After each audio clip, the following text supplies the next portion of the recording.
When I last talked about Zen, I was discussing it as a dialogue between master and student, and I was discussing it to a great extent in relation to Far Eastern culture, how it is in effect a method of liberation from the culture. All of us need to be liberated from our culture to a certain extent, because education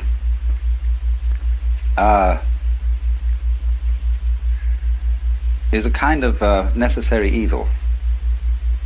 And when the process of education or acculturation has been completed, we need a cure for it. Education is like salting meat in order to preserve it for eating. But when you're ready to cook it and eat it, you need to soak some of the salt out. So in the process of being brought up by one's parents and one's teachers, you are in one way spoiled, although in another way made tolerable to live with. And so in our culture, it's increasingly fashionable to have psychoanalysis when you finish with education, so as to work out and resolve all the damage and traumatic shocks that were done to you in the process. And it's becoming something that in sophisticated circles one goes through, not because you're a mentally sick person, but because it's considered beneficial to general mental health. And this is our fumbling attempt, you see, to find a cure for our own culture. We need a cure, of course, because the thing that we lose in the course of being brought up is spontaneity. That's what's so delightful about a child, as well as so objectionable. That children are just plain spontaneous, and when they do it in a way that pleases us, we think they're delightful. And when they do it in a way that doesn't please us, we think they're horrid. And so we pretty much kill the spontaneity in them in order to get certainly that they won't be horrid and that they will be nice, but in a rather phony way. And this is such a disaster, isn't it? Because when we watch a child, say, dancing, and it's never had a single dancing lesson, and is really just dancing for fun, we say that's delightful. Then eventually the child notices that this is a way of getting attention and becomes self-conscious about dancing, and then we send it to dancing school, and it becomes stiff and wretched. And only after many, many years of practice does the child, as a dancer, now a young man or woman, recapture the spontaneity of childhood. It's got to go all that long way around to get back to the thing that it once had. And it's terribly difficult. So in the same way, with we might say the general attitude to life, that a child is taught to live as a child is taught to dance. It has to observe the rules. And in so doing, this thing arises that bugs us human beings beyond belief. That is self-consciousness. Self-consciousness is, in one sense, our pride as human beings. It's the great thing we have. We can not only be happy, but we can know we're happy. We can not only think, but we can think about thinking. And therein lies the whole possibility of reasoning. To think about thinking, to know about knowing, to be aware of what one does. Herein is the whole birth of a rational control of behavior, which you might say is the glory of civilization and the glory of man. At the same time, it's a perfect pest, because how do you know when to stop thinking about thinking? For instance, you think over a problem, you've got to make a decision. How long should you think about it? How much evidence should you collect before you take a step? You never know. Actually, what most of us do is we think about a given decision until it's a nuisance, and then or the time is too late to think about it anymore, then we do something.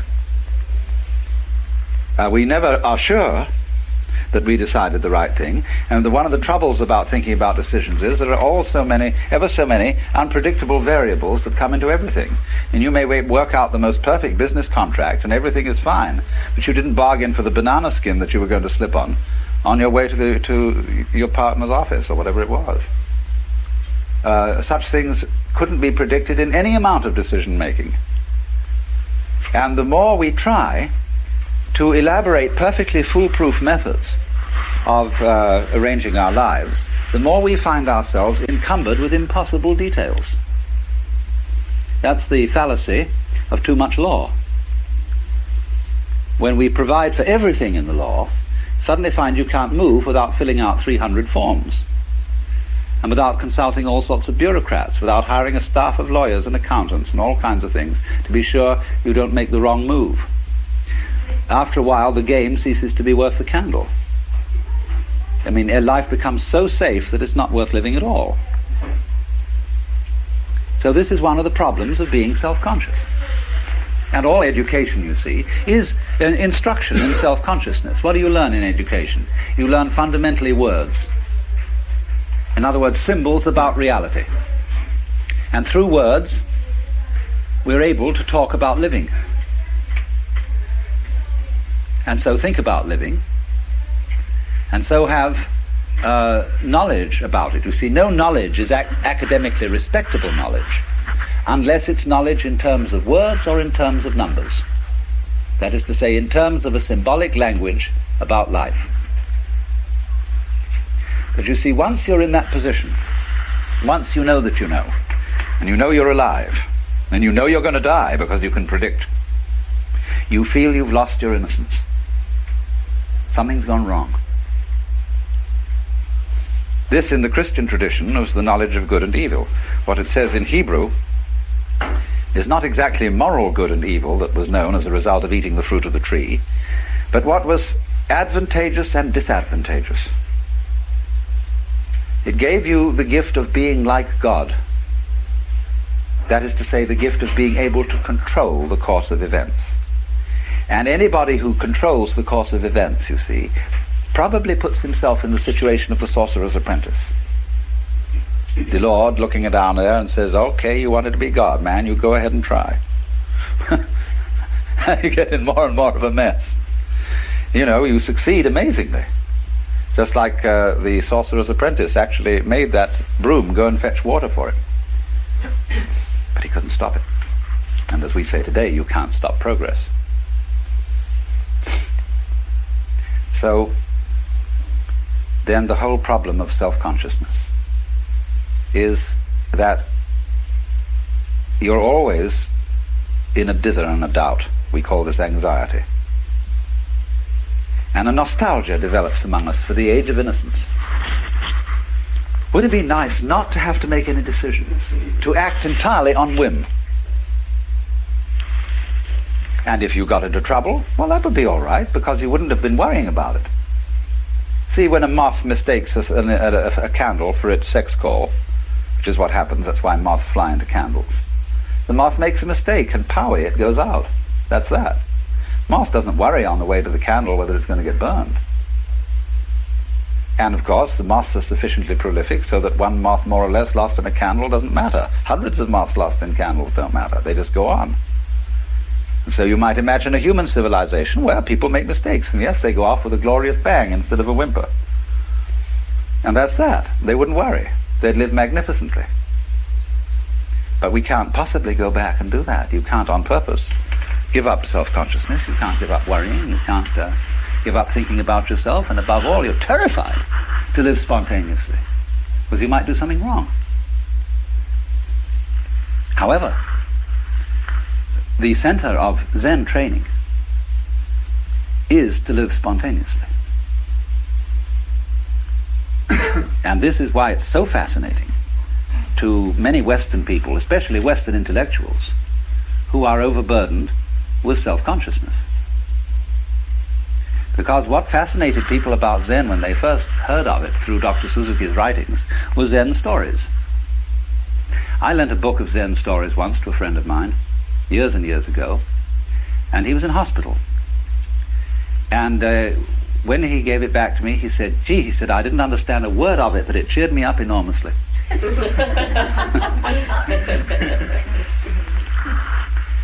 So Zen, the literature of Zen, especially the literature of Zen in its early days, in the Tang Dynasty in China, we'll say a literature that runs from approximately 700 AD to 1000 AD. This span of years is the golden age of Zen. And almost all the literature of the period in early Buddhist Chinese is anecdotes about the encounters of Zen masters with their students. They are called in Japanese mondo, which means question-answer.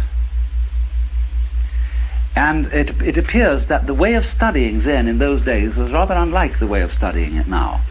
Now Zen is settled and is studied in communities, such as we've been looking at, and will be staying in tomorrow night. But in those days, Zen was a wandering thing. In other words, if you became a Zen monk, you did a great deal of traveling. And instead of sitting on your fanny most of the day, you trudged. You were walking along through prairies, mountain paths, rugged country. You were visiting master after master after master to find one who would answer your question. Now, in a very natural way, supposing a person is questing, you are a seeker. You're not a phony seeker, but a real seeker. That is to say, you have within you a burning desire to find out what it's all about. Who you are, what life is, what reality is, or what's the way out of the mess. You want to become, instead of a mixed-up human being, you want to become something as simple and genuine as a tiger or a cat or a bird or a Buddha. So those monks used to wander and wander and wander in search of a man who would answer the question. So one of the first stories is that when Bodhidharma or Dharma, who you see all over Japan as the man with big eyes, a bushy beard, usually dressed in red with no legs, he came to where Bodhidharma was meditating and said, "Master, I have no peace of mind. Please pacify my mind." Of course, he didn't even get in for a long time to ask the question, because Bodhidharma refused to see anybody. Finally, when he cut off his left arm as a token of his sincerity and presented it to the master, Bodhidharma said, "All right, what do you want?" Well, he said, "I have no peace of mind." The mind in Chinese is Shin, and it isn't quite what we mean by mind. They locate it here. Japanese kokoro. We locate our mind here. But this mind here, the heart mind, is the psychic center. When you say, "I have no peace of mind," it doesn't mean you just got a headache. You may have a heartache too. It's a more inclusive word. You might call it the center of psychic activity. So Bodhidharma said to this man, whose name was Eka, "Bring out your mind here before me. I'll pacify it." And Eka said, "When I look for my mind, I can't find it." Bodhidharma said, "There, it's pacified." Now somehow this answered Eka's question. And all Zen is stories like that. Now one thing I must tell you about these stories. They are of the same nature as jokes. And that is to say, a joke is told with the object of making you laugh. Laughter is not an intellectual thing. It is an emotional reaction. And the point is the emotional reaction. If therefore a joke is explained to you, you may laugh out of politeness, a throaty laugh, but you will not laugh spontaneously, a belly laugh.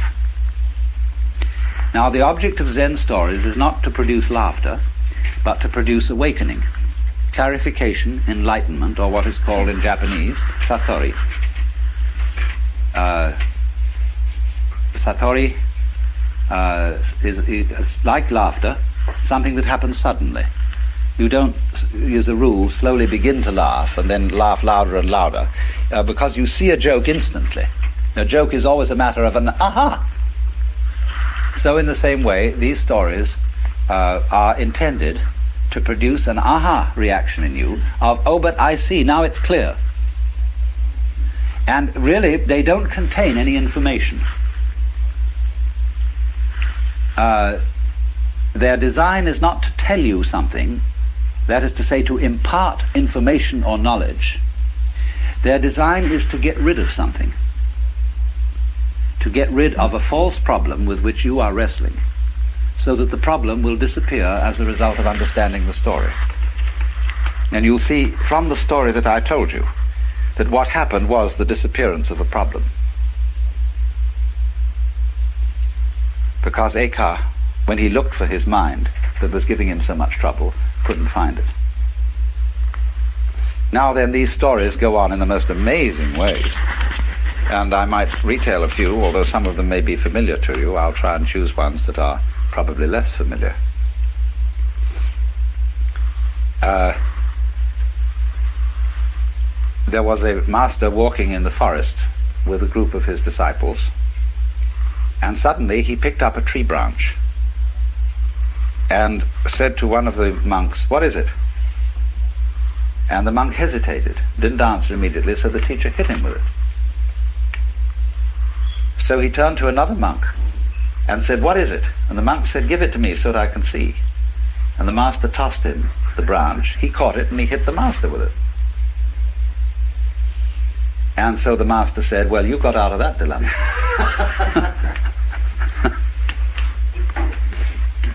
There was another occasion when an officer of the army came to a Zen master and said, "Sir, I've heard a very strange story and I want to know your answer to it.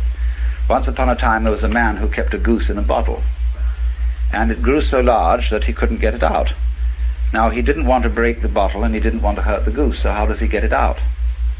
And the master changed the subject and said something like, "It's a nice day today, isn't it? And the waterfall making a lovely sound outside." And so they went on in pleasant conversation. And then the officer got up to leave, and as he walked away to the door, the master said, "Oh, officer!" And he turned around and said, "Yes?" And the master said, "There, it's out." Another time, there was a famous master called Suibi, and he was asked, "What is the secret teaching of Buddhism?" And he was asked this in the lecture hall, where other monks were studying. And he said, "Wait till there's no one around and I'll tell you." So later in the day, the monk accosted him and said, "There's nobody around now. What is the secret teaching of Buddhism?" So he went into the garden with this monk and he pointed at the bamboos. And the monk said, "I don't understand." He said, "What a tall one that is. What a short one that is." And this awakened the monk.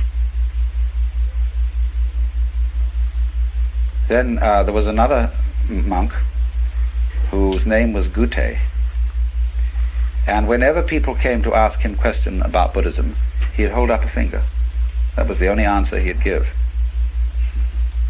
Well, he had an attendant. And one day somebody came to the temple to inquire about the teaching being given there, and the master was apparently out, and his attendant was there. So the investigator said, "What is your teaching here?" And the attendant held up a finger. Went away, but actually the master had been there. He was peeking from behind a screen. And so he came out to this boy and said, "What's the fundamental teaching of Buddhism?" And the boy held up a finger. Instantly the master drew a knife and cut it off. And the boy was very dismayed and rushed away yelling. So the master said, "Hey, come back!" As he came back, he said, "What's the fundamental principle of Buddhism?" And he went to hold up the finger and it wasn't there. And he was enlightened.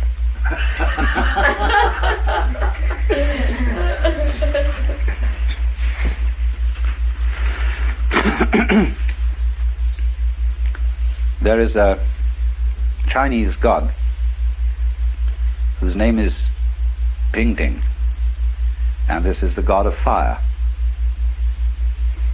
And there was a monk who was traveling, and he came to a new master. He had been to someone else, and he said, well, who did you study with before you came to me? Or he said, I studied with so-and-so. He said, what did he teach you? Well, he said, when I asked about the fundamental meaning of Buddhism, he answered me, ping ting comes for fire. Well, the master said, that was an excellent answer, but I bet you didn't understand it. Oh yes, he said, I understood it, because ping ting is the god of fire. And when, if ping ting should ask for fire, that would be like me asking about Buddhism, because I'm really a Buddha already. The master shook his head. I said, I knew it. He said, you missed the point completely. Well, he said, well, how would you deal with it?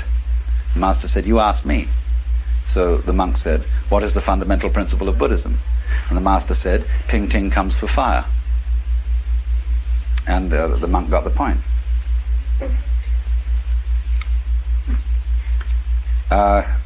Well, you know, you can go on with these stories indefinitely. And but you'll notice certain dynamics in them. They require, as a rule, a solution to a dilemma. Or they do something that creates what we would call a state of blockage. When you're posed with something completely unusual, and you don't know how to react to it in a normal, automatic way. You see, if somebody says to you in the street, good morning, you say good morning, and you're not being spontaneous, you're being merely automatic. But when somebody comes up to you and says, are you saved? Or do you accept Jesus Christ as your personal savior? It's a very unusual question, and it stalls most people. They say, well, what do you mean? Or something funny like that, you know, or they feel embarrassed by religious questions. And, or somebody might say to you, why have you got such long toenails? When you're wearing a shoe and nobody can see it, you see. Anything that absolutely disrupts the normal flow of interchange. Well, then you're nonplussed. And the object of Zen is never to be nonplussed. That's, you see, to be nonplussed is the real meaning of the Buddhist doctrine of what's called bonno in Japanese, which means entanglements or defilements, or attachments, we might call them. Worldly attachments. It is not a worldly attachment in Buddhist philosophy to enjoy dinner. That is natural, you see. It is not a worldly attachment to need to sleep. That is perfectly natural. But it is worldly attachment to be sticky. That's to say, to be like a wheel that sticks on the axle and squeaks. So we are sticky when we are in a certain way self-conscious. We are, as we would say, all balled up or all clutched up. And we've lost our original spontaneity. And we are not, as it were, flowing with the stream of the Tao, the course of nature, or whatever you want to call it. So then all these questions put you in a dilemma. And the point is to see if you can get out of the dilemma without a moment's hesitation. That doesn't mean doing it quickly, necessarily, because if you're in a hurry to give a quick answer, that itself is a form of blockage. You should all read in this connection a translation in Suzuki's book Zen and Japanese Culture of a letter written by Koans, who invented pickled radishes. I told you about, you know. Those yellow daikons are called Koans after this man. And he wrote a letter on the art of swordsmanship, where he explains the necessity of spontaneity in fencing is that if you have to stop to think about how you're going to respond to a certain kind of attack, it's too late. You'll be dead. You must respond in the same way as when you clap your hands, the sound comes out without a moment's hesitation.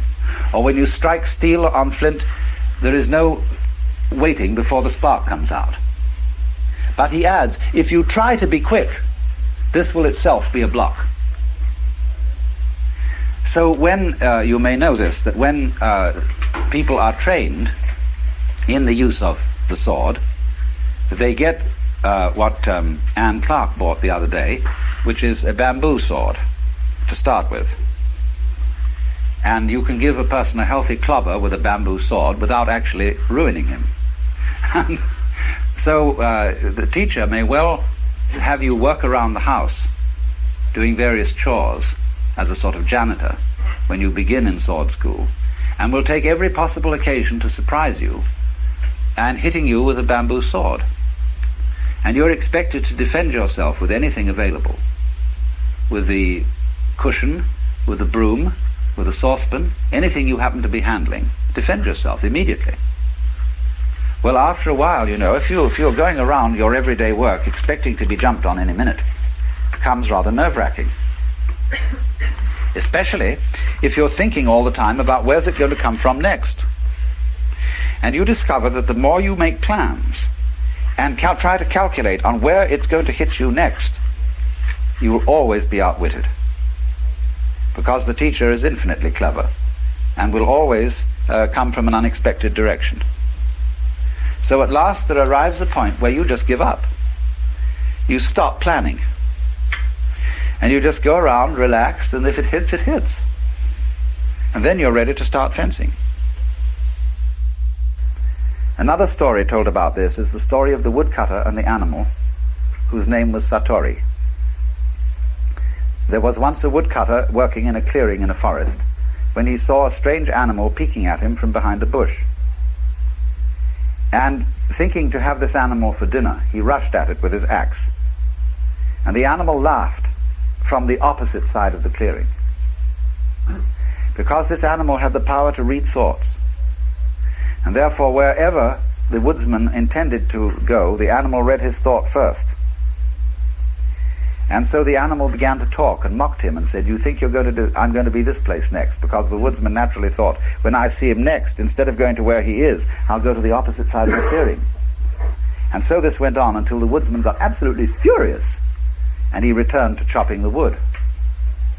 And the animal laughed and said, "So you've given up." And just at that moment, as he whanged the axe against a tree, the head flew off and struck the animal dead. That's the way you have to attain Zen. So you see what happened here. The boy who studies swordsmanship is put in this impossible situation where he can't do anything right. Everything he does is wrong. And therefore, after finding this out, that nothing will do because it's all self-conscious, he gives up. Then he can be spontaneous. But you see what is provided is the training, why the training of Zen people is discipline, is that we're going first of all to be spontaneous within limits. See, out in society you can't do that, because people will be just bugged by you if you say exactly what you feel and always act the truth. You won't be liked. And you may indeed do very dangerous things. But the Sodo, or the Zen training school, is set up so that it's a walled-in situation where one is allowed to be spontaneous within certain limits. And the crucial moment is what is called the Sanzen interview, which is a restricted interview. It's very formal. But in the climax of that interview, no holds are barred. It is a personal interchange where fundamental honesty is the crux of the whole thing. Now, you see, as I explained last time, that is a very buggy situation, because the more you wonder whether you're going to be fundamentally honest, the more you get cold feet. Listen, supposing you were allowed an interview with God, and allowed to ask one question, what would you ask? And really think it over, you know. If you go into this and think, what would I ask? You know, it's got to be really important. It's got to be the fundamental question for you. What is it that you basically want to know? And you start thinking about that and thinking about that. And the more you think about it, the more you don't know what you would ask. You think, well, that's a silly question, isn't it? I know what he would say to that. And you think about another one thing, That's a curious, interesting question. I don't suppose anybody knows the answer to it. But after all, it's only just idle curiosity. I don't think I'll ask that one. Then you think of another question and think about that for a while, and then you realize it's a question that doesn't mean anything. That would be a waste of breath and of a great opportunity. And you go through it and through it and through it until you think about all the questions you might ask. It's the same, very much so, if you visit a great master. You might get an interview with a Zen master while you're here, and with the advantage of an interpreter present. What are you going to ask him? You've got just this one chance. What do you want to know? I remember a friend of mine who went to Yamazaki Roshi, who used to be at Shikokuji. He said when he got in there, he said, I feel so silly. He said, I haven't got any questions to ask you. I just feel like laughing. And Yamazaki said, good, let's laugh. He broke into a great bellow. And, there it is. So it's a protected, this is what I want to emphasize about this, because there are ever so many facets of Zen that are so easily misunderstood just through reading about it. There's one school of people that will emphasize the spontaneity of it. And think, gee, this Zen is real groovy stuff, and it means you just do anything you like. It's true, you see, that certain of the great Zen masters have said Zen is, Rinzai made this point very strongly. He said, in Zen there is no place for discipline, or for Buddhism, or for making efforts. You just eat when you're hungry, sleep when you're tired, move your bowels when nature calls. Fools will laugh at me, but the wise will understand. See, you read that. Next thing you know, somebody comes here to Japan to study Zen, and suddenly they write back letters about hours and hours of sitting in one position and being banged about with warning sticks and having to get up at the ghastly 4 a.m. and wash in cold water and having a very spare diet and having to do things, behave and move just exactly so, and all that side of it is emphasized. Well, people think, what's going on? Is it this or is it that? Is it one thing or is it the other? The answer is it's both.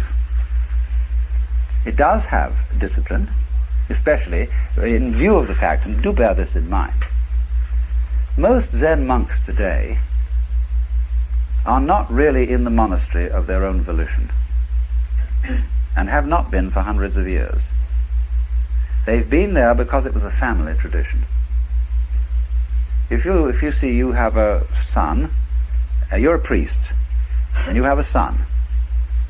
Well, in all traditional cultures, in India, in China, and so on, there's a tendency for the son to carry on his father's business.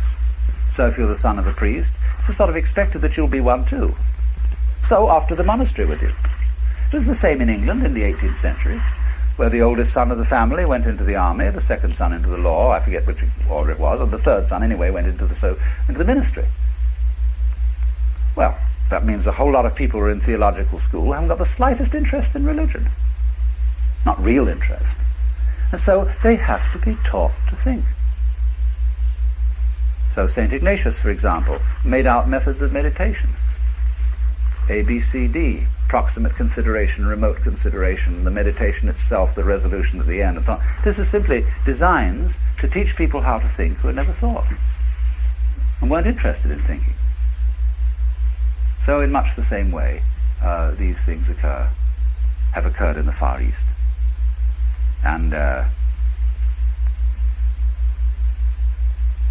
great deal of it is therefore designed to discipline people who have no real motivation for the discipline in question, the study in question.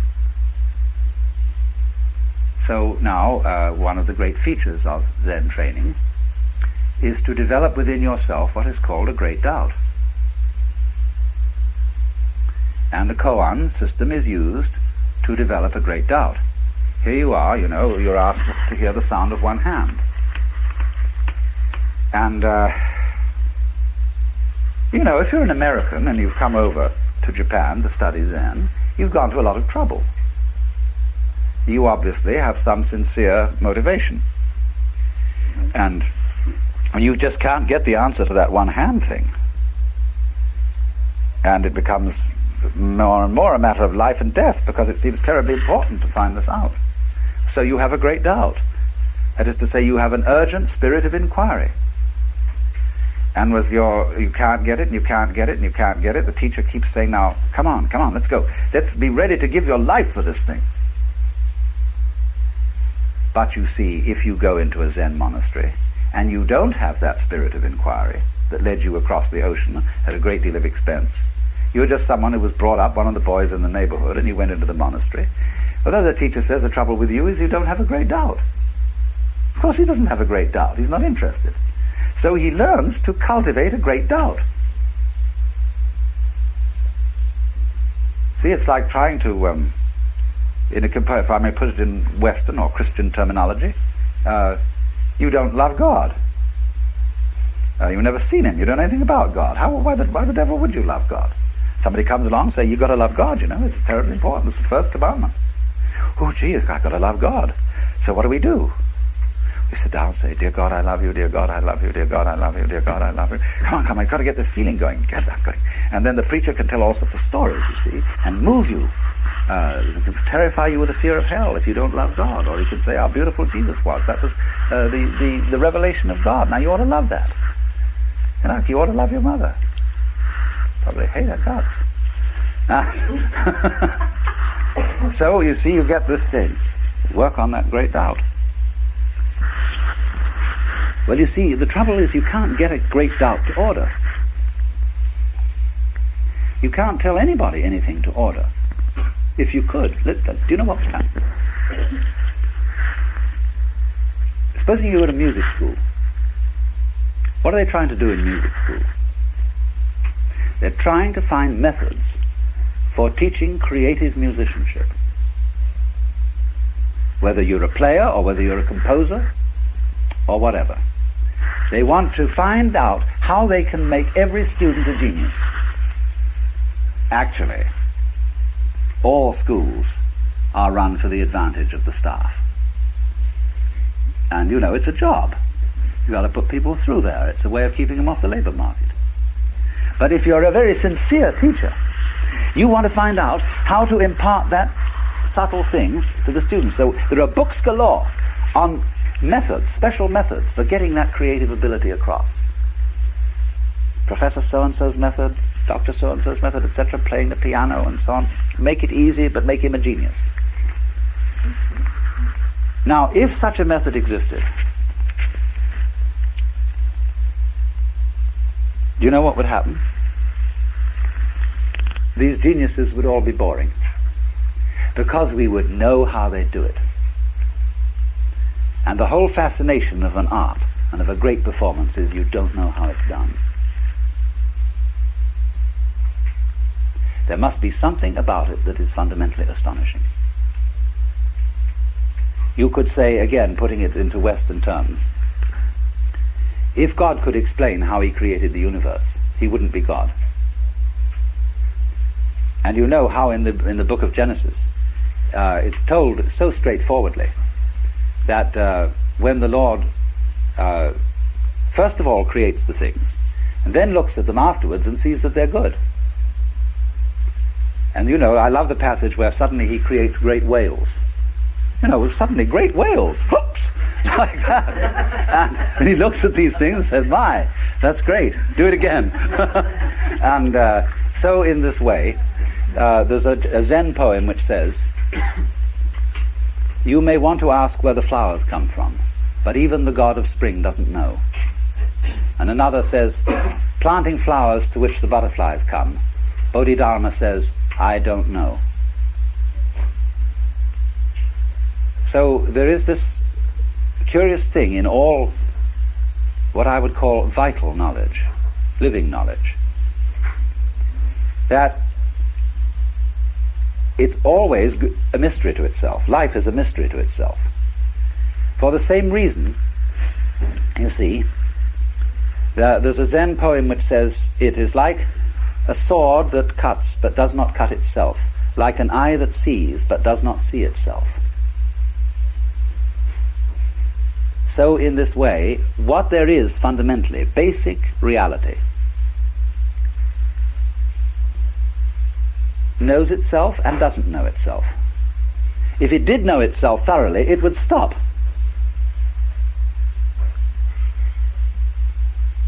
Like playing games. If you know the outcome of a game for sure, there's no point playing it. So, when master chess players sit down and it becomes apparent, although there are still many pieces on the board, that one of them is going to mate in 3 moves, they abandon the game because they know the outcome. If you knew the future perfectly, if you knew everything you're going to do right up to the day of your death, you'd say, let's check out on this game. Let's commit suicide and start another life. Because there's no point living through what is known completely. Of course, you can't very well live through what is unknown completely. There must be some light.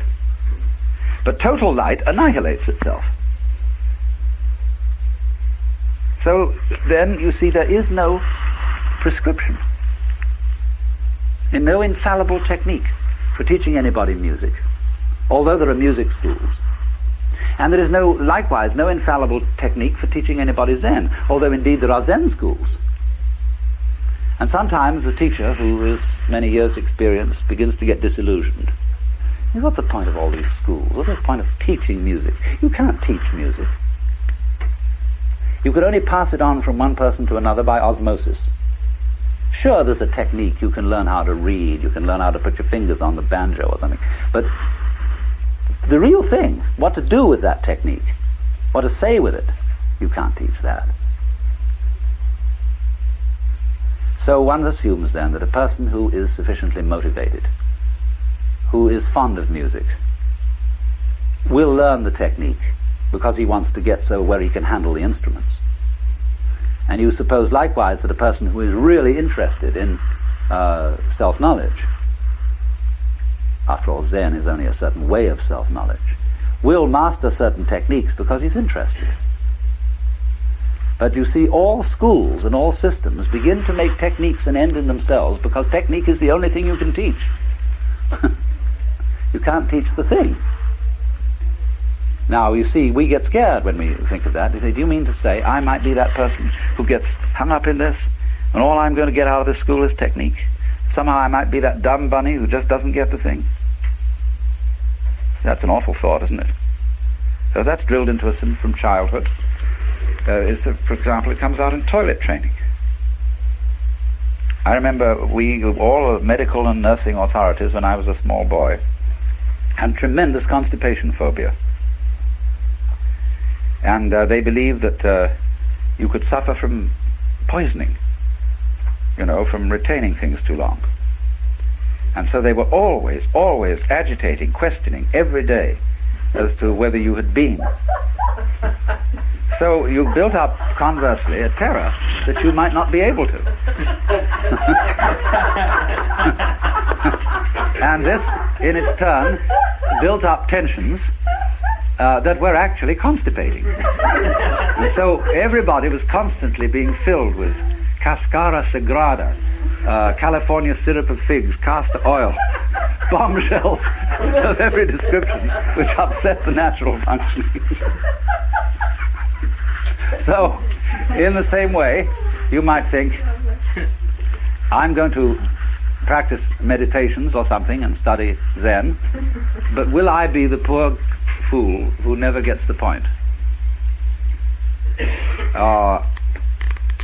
You could put it in Christian terms and say, I will be as good as I can be, but perhaps I will be the one who God will never give any real grace to, because I haven't been picked out. And will I get this grace? Well, there's no way, you see, that you can wangle grace. You can't compel the Lord to give it. The same way you can't compel Satori to happen. So you think, maybe it won't happen to me. So that's possible, you see. So what do you do about that? Well, the teachers have all sorts of things to say about what to do about it. They say, well, now look, just forget about it. It doesn't matter if you don't get it. Not getting it is getting it, you see. They use this paradox all the time. Not to have it, really to accept that you don't have it. That's getting it. That's the real point, see? But that's a gimmick. See, I'm going to try as hard as I can not to try to get it. See? But you're really playing a game, see? You know that this is I've at last got the infallible method. There must be an infallible method, because if there isn't a method, we are lost, we are up the creek. Why? Because we're out of control. But you see, when you find out there isn't a method, there isn't a positive method, and there isn't a negative method, what are you going to do? You can't do something and you can't do nothing.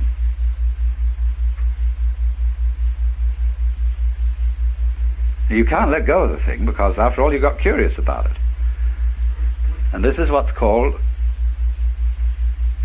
having swallowed a ball of hot iron. You can't gulp it down and you can't spit it out.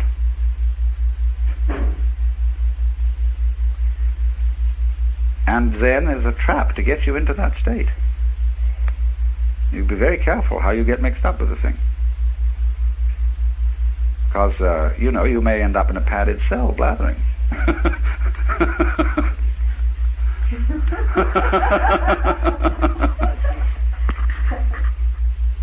That is the quandary it is, and that's why ever so many opposite things can be said about Zen. That's why on the one hand it can be said rightly that it's a strong discipline, why on the other hand it can be said rightly that it's not a discipline at all. And it isn't that it's just a mixture of things. Zen isn't sort of partly discipline and partly spontaneity. Whatever is said about it can be said of all of it. And therefore it seems to be paradoxical. And one always can get into difficulty by neglecting some side of it and saying, well, that doesn't matter. Sometimes it's true that it doesn't matter.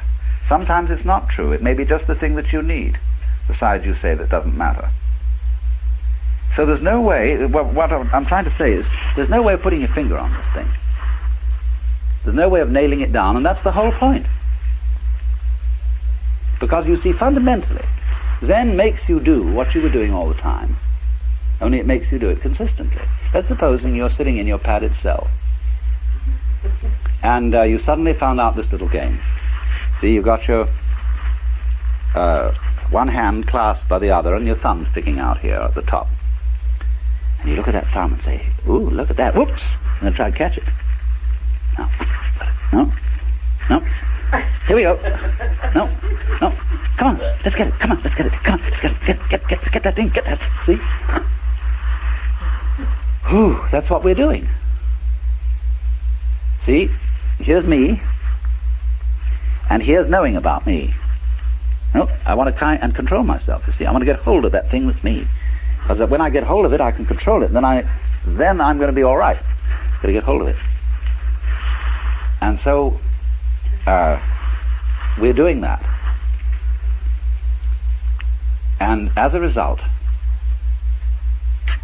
we have astounding illusions. Now we have the illusion, because it's drilled into us through acculturation, that each one of us is a separate ego, separate center of awareness, little living pulp of some kind, that lives in a strange world. Scares the hell out of us. What makes you think this, you see? How did you ever come to imagine that you are